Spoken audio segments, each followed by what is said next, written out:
we've seen a change of heart on behalf of some of the vaccine advocates, and they're starting to backtrack, starting to sound the alarm. And this is mainstream.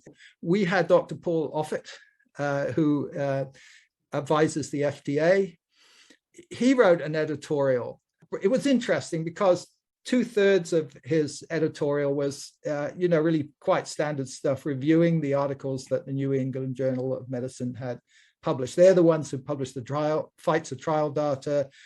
They've been solidly behind Pfizer. So he sort of reviewed that. And then he had a complete abrupt switch and started sounding a very serious note of alarm. He said the boosters are not risk-free. We need to clarify which groups most benefit.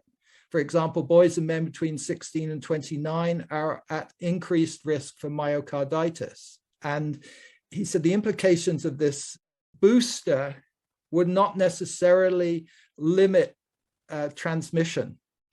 All age groups are at risk for the theoretical problem of an original antigenic sin, a decreased ability to respond to new immunogens because the immune system has locked onto the original immunogen. This potential problem could limit our ability to respond to a new variant. And they said that governments needed, in this editorial, needed to educate the public about the limits of mRNA COVID vaccines.